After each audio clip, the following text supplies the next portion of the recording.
Câu chuyện ma oan hồn vợ bầu. Nguyên là một chàng trai trẻ, sống ở một làng quê yên bình. Một ngày nọ, anh nhận được công việc trông coi một ngôi nhà cổ ở cuối làng.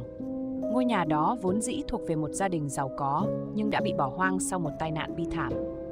Người dân trong làng đồn rằng căn nhà này bị ám bởi hồn ma của một người phụ nữ trẻ, tên Mai. Mai từng là vợ của chủ nhân ngôi nhà, và cô đã qua đời một cách bí ẩn khi đang mang thai. Từ đó, tiếng khóc của một người phụ nữ và tiếng ru con văng vẳng trong đêm khiến ai đi ngang qua cũng rợn người. Nguyên không tin vào ma quỷ nên đồng ý nhận việc. Đêm đầu tiên ở ngôi nhà, anh cảm thấy không có gì bất thường. Nhưng đến khuya, khi anh đang nằm trên chiếc giường cũ kỹ, một luồng khí lạnh buốt lướt qua gáy anh. Từ xa, anh nghe tiếng ru nhẹ nhàng nhưng ai oán. "Ru con ngủ, mẹ đi xa để giữ", lời nguyền oán kia. Nguyên bật dậy, toát mồ hôi. Anh cầm đèn pin bước ra khỏi phòng để kiểm tra. Tiếng ru dần dẫn anh xuống bếp. Trên bàn ăn, một chiếc khăn lụa màu trắng, dính vài vệt máu mờ mờ, xuất hiện từ lúc nào. Đúng lúc ấy, một bóng người phụ nữ mặc áo dài trắng lướt qua anh, khuôn mặt nhợt nhạt với đôi mắt đỏ hoe. Cô thì thầm: "Nguyên, cứu con tôi", rồi biến mất. Nguyên hoảng loạn, nhưng sự tò mò lấn át nỗi sợ. Anh tìm hiểu và phát hiện ra rằng Mai đã chết oan vì bị người chồng độc ác bạo hành và giết hại khi cô cố bảo vệ đứa con trong bụng. Không ai biết chuyện này, và linh hồn của Mai không thể siêu thoát vì lời nguyền vẫn ám ảnh nơi đây. Nguyên quyết định làm lễ cầu siêu cho Mai. Đêm cuối cùng trước lễ, cô lại xuất hiện, lần này với ánh mắt dịu dàng.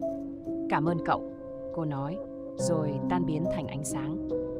Từ đó, ngôi nhà không còn tiếng khóc hay những hiện tượng kỳ bí. Nhưng Nguyên vẫn thường nghĩ về ánh mắt của Mai đêm ấy, chứa đựng nỗi đau nhưng cũng đầy lòng biết ơn. Oan hồn vợ bầu phần 2. Sau lễ cầu siêu, Nguyên nghĩ mọi chuyện đã kết thúc. Ngôi nhà cổ giờ đây trở nên yên tĩnh hơn, không còn tiếng ru ai oáng hay bóng hình kỳ lạ. Nhưng sâu thẳm trong lòng, anh cảm giác có gì đó chưa trọn vẹn. Một đêm, khi đang nằm đọc sách, anh bất ngờ nghe tiếng gõ cửa. Dù đã khuya, tiếng gõ đều đặn vang lên, như thể ai đó đang kiên nhẫn chờ đợi.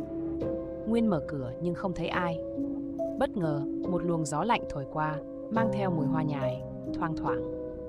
Anh quay đầu lại, thấy trên bàn có một mảnh giấy cũ, nét chữ nhòe nhòe: "Cảm ơn cậu, nhưng con tôi vẫn bị giam cầm." Nguyên cảm thấy gai ốc nổi đầy người. Linh cảm thôi thúc anh tìm hiểu sâu hơn.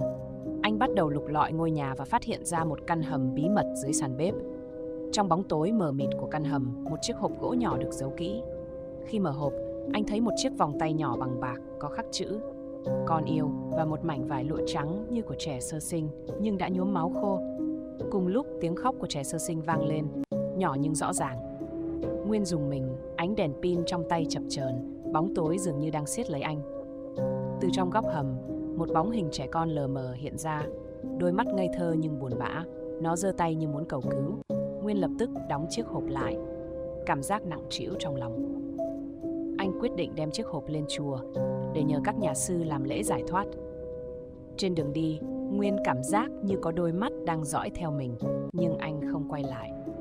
Khi lễ cầu siêu cho đứa bé hoàn tất, Nguyên nhìn thấy bóng dáng của Mai và đứa con đứng bên nhau. Cả hai đều mỉm cười, ánh mắt đầy bình yên. Lần này, họ tan biến hoàn toàn, để lại một cảm giác nhẹ nhõm trong không gian. Dù mọi chuyện đã qua, Nguyên vẫn thỉnh thoảng nhớ lại những đêm kỳ lạ ở ngôi nhà ấy.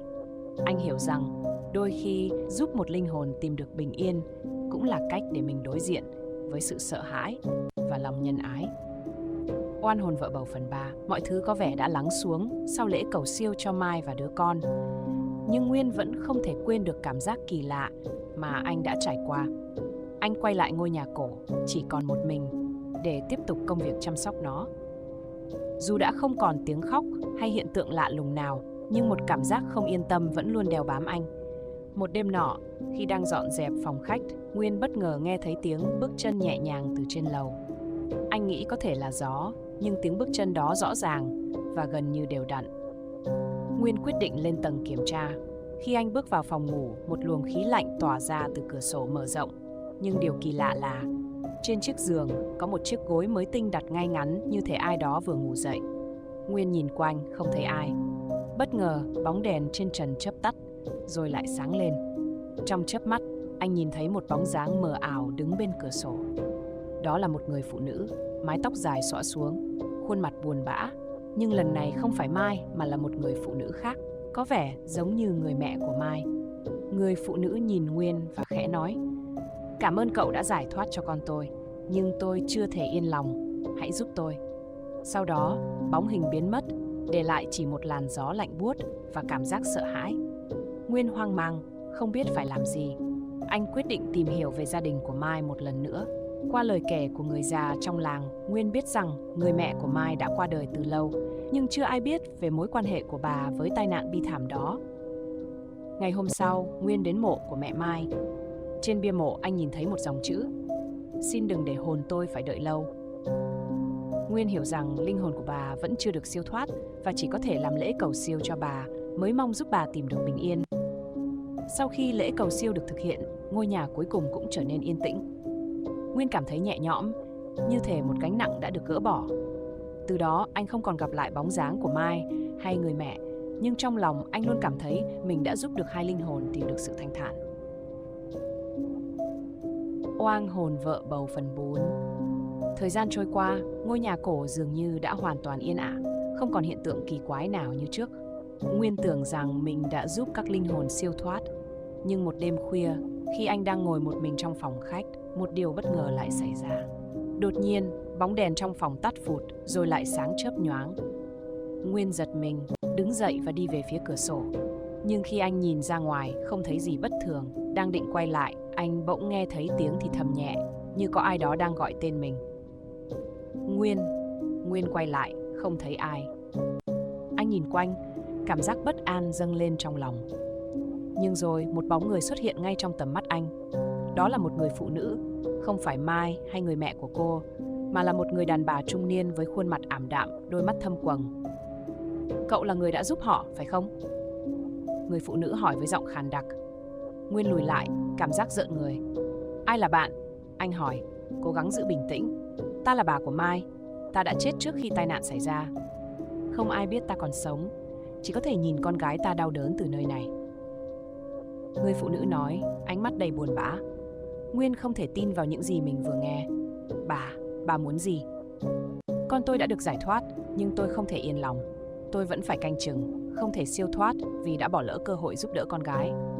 Bà ấy mỉm cười buồn bã. "Ta cần cậu giúp ta như đã giúp Mai."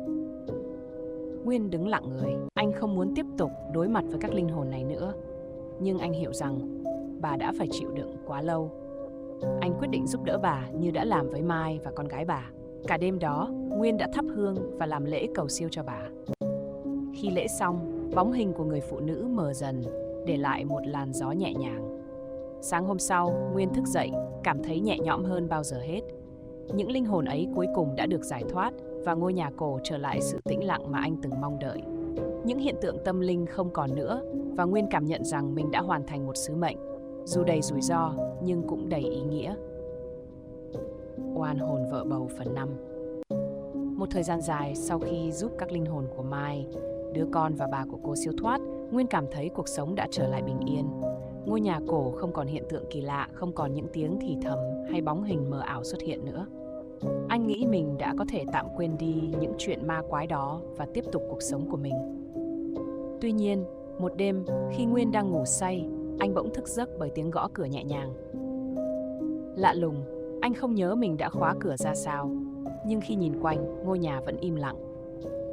Nguyên đứng dậy, cảm thấy mệt mỏi vì đã trải qua quá nhiều điều kỳ lạ trong suốt thời gian qua. Khi anh mở cửa phòng, một làn gió lạnh bất ngờ ập vào, khiến anh rùng mình. Anh đi ra hành lang, nơi có ánh trăng chiếu qua cửa sổ. Bất ngờ anh nhìn thấy một bóng người đứng im lặng ở cuối hành lang, mái tóc dài bay trong gió, khuôn mặt ẩn trong bóng tối. "Mai," Nguyên thì thào. Bóng người dần tiến lại gần, nhưng khi đến gần anh, Nguyên nhận ra không phải Mai. Đó là một người phụ nữ khác, khuôn mặt lạ lẫm, đầy lo âu. Cô nhìn Nguyên với ánh mắt tuyệt vọng, rồi nhẹ nhàng nói, Cậu có thể giúp tôi không?" Nguyên hoang mang. "Bạn là ai?" Anh hỏi, giọng run rẩy. "Ta là vợ của người đàn ông đã giết Mai. Ta cũng đã chết, nhưng linh hồn không thể siêu thoát vì tội lỗi của mình." Người phụ nữ đáp, giọng run rẩy. "Ta không thể sống với tội lỗi này nữa." Nguyên hiểu ra, người phụ nữ này là vợ của người chồng độc ác mà Mai từng kể. Cô ta đã chết trong một tai nạn, nhưng tội lỗi chưa được chuộc. Nguyên cảm thấy một nỗi đau sâu sắc trong lòng. Bạn muốn tôi giúp gì? Nguyên hỏi, cố gắng kiềm chế nỗi sợ hãi. Giúp tôi tìm được sự tha thứ. Người phụ nữ khóc rồi biến mất như làn khói. Ngay lập tức, Nguyên quyết định làm lễ cầu siêu cho người vợ này, hy vọng sẽ giúp cô siêu thoát khỏi nỗi ám ảnh tội lỗi. Sau khi lễ hoàn tất, anh cảm nhận được một sự nhẹ nhõm lạ kỳ và ngôi nhà cổ lại chìm vào sự tĩnh lặng. Dù không còn bóng dáng nào xuất hiện nữa, Nguyên biết rằng mình đã giúp thêm một linh hồn tìm được bình yên. Và anh cũng cảm nhận được rằng những oan hồn ấy cuối cùng đã được giải thoát. Oan hồn vợ bầu phần 6. Nguyên nghĩ mọi chuyện đã khép lại sau khi giúp đỡ những linh hồn cuối cùng siêu thoát. Nhưng dù ngôi nhà cổ đã hoàn toàn yên tĩnh, anh vẫn cảm thấy một thứ gì đó mơ hồ, như thể mọi thứ chưa thực sự kết thúc. Một đêm, khi Nguyên đang ngủ, anh mơ thấy một giấc mơ kỳ lạ. Trong giấc mơ, anh đứng giữa căn nhà cổ, xung quanh là những bóng người mờ ảo. Những bóng hình ấy không nói gì, chỉ đứng lặng lẽ nhìn anh, ánh mắt đầy nỗi buồn. Trong số đó, có một bóng người nhỏ bé chạy đến, nắm lấy tay anh. Đó là một đứa bé, có vẻ là đứa con của Mai. Chú ơi, cứu mẹ cháu với. Đứa trẻ thì thào, giọng nói như vọng lại từ một nơi xa xăm. Nguyên choàng tỉnh, tim đập thình thịch. Anh không hiểu giấc mơ đó có ý nghĩa gì, nhưng nó khiến anh cảm thấy bất an. Sau đó, những hiện tượng kỳ lạ bắt đầu quay trở lại. Một buổi tối khi đang đọc sách trong phòng khách, Nguyên nghe thấy tiếng gõ nhẹ nhẹ trên cửa sổ. Anh bước đến, nhưng bên ngoài chỉ là bóng tối mịt mù. Tuy nhiên, khi quay lại, anh giật mình khi thấy trên bàn có một chiếc khăn lụa nhỏ, trắng tinh, giống hệt với chiếc khăn từng xuất hiện trong căn hầm bí mật. Nguyên cảm thấy rợn người. Anh nhớ rằng mình đã đưa chiếc khăn đó lên chùa trong lễ cầu siêu trước đây. Vậy tại sao nó lại xuất hiện ở đây? Một luồng khí lạnh thổi qua và anh nghe thấy một giọng nói mơ hồ vang lên. Cậu đã giúp họ, nhưng vẫn còn một sự thật bị chôn vùi. Nguyên hiểu rằng mình cần tìm kiếm câu trả lời cuối cùng. Anh quyết định lục soát ngôi nhà lần nữa, lần này kỹ lưỡng hơn. Trong quá trình tìm kiếm, anh phát hiện một bức tường ở góc phòng khách có dấu vết lạ, như từng bị trám lại. Với sự giúp đỡ của người dân làng, bức tường được phá ra, để lộ một chiếc giường gỗ cũ. Bên trong giường, Nguyên tìm thấy một cuốn nhật ký.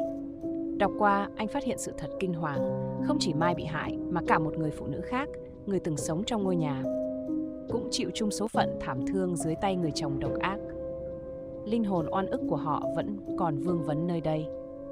Nguyên mang cuốn nhật ký đến chùa, nhờ các sư thầy làm lễ cầu siêu một lần nữa, lần này cho tất cả những linh hồn từng chịu đau khổ trong ngôi nhà. Sau buổi lễ, anh cảm nhận ngôi nhà thực sự yên bình, không còn những giấc mơ kỳ lạ hay hiện tượng tâm linh nữa. Dù vậy, Nguyên hiểu rằng mình đã chứng kiến những gì vượt xa lý trí. Anh rời ngôi nhà với lòng biết ơn và hy vọng rằng những linh hồn ấy cuối cùng đã được giải thoát mãi mãi. Oan hồn vợ bầu phần 7.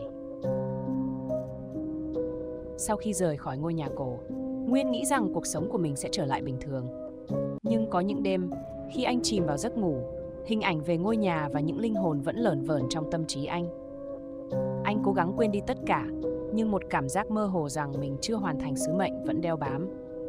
Một buổi tối khi đang đi dạo ở khu làng gần ngôi nhà cũ, Nguyên bất ngờ nhìn thấy một bóng người mặc áo dài trắng đứng từ xa dưới gốc cây đa cổ thụ. Trái tim anh thót lên, dù không muốn tin, nhưng hình bóng ấy trông rất quen thuộc. Mai, anh gọi khẽ, nhưng bóng dáng ấy không đáp, chỉ lặng lẽ quay đi và bước về hướng ngôi nhà cổ. Không kìm được tò mò, Nguyên quyết định đi theo. Khi đến gần ngôi nhà, anh nghe thấy tiếng chuông gió khẽ vang lên dù không có gió. Cánh cửa, dù đã bị khóa, bỗng nhiên tự mở ra như mời gọi anh bước vào. Trong căn nhà tĩnh mịch, ánh trăng len lỏi qua những ô cửa sổ bụi bặm. Bất ngờ, anh thấy một bóng người nhỏ nhắn chạy vụt qua hành lang. Đứa bé mà anh từng gặp trong giấc mơ. Lần này, nó không nói gì, chỉ tay về phía căn hầm bí mật mà anh từng mở ra. Nguyên lưỡng lự, nhưng cuối cùng cũng bước xuống hầm. Lạ lùng thay, căn hầm giờ đây trống rỗng, không còn dấu vết của những gì anh từng tìm thấy. Tuy nhiên, một tờ giấy vàng úa nằm ngay giữa sàn thu hút sự chú ý của anh. Trên đó chỉ có một dòng chữ nguệch ngoạc: cảm ơn, nhưng còn lời nguyền. Nguyên cảm thấy lạnh sống lưng. Anh nhớ lại những lời đồn về ngôi nhà, rằng nơi đây không chỉ là nơi xảy ra bi kịch, mà còn bị nguyền rủa bởi một thế lực tà ác nào đó, khiến mọi người sống trong đó đều gặp bất hạnh. Ngày hôm sau, Nguyên tìm đến một thầy phong thủy trong làng. Sau khi kiểm tra ngôi nhà, thầy xác nhận rằng đất ở đây bị ám nặng bởi oán khí từ nhiều đời trước và chỉ có một nghi lễ lớn mới có thể hóa giải. Nguyên quyết định tổ chức nghi lễ với sự giúp đỡ của dân làng. Đêm diễn ra nghi lễ, anh cảm nhận được một làn gió nhẹ thổi qua, mang theo tiếng thở dài như lời tạm biệt cuối cùng. Từ đó, ngôi nhà thực sự trở thành một nơi yên bình. Còn Nguyên, anh rời khỏi làng, mang theo bài học rằng đôi khi sự giúp đỡ không chỉ đến từ lòng tốt, mà còn đòi hỏi sự dũng cảm để đối diện với những điều không thể lý giải.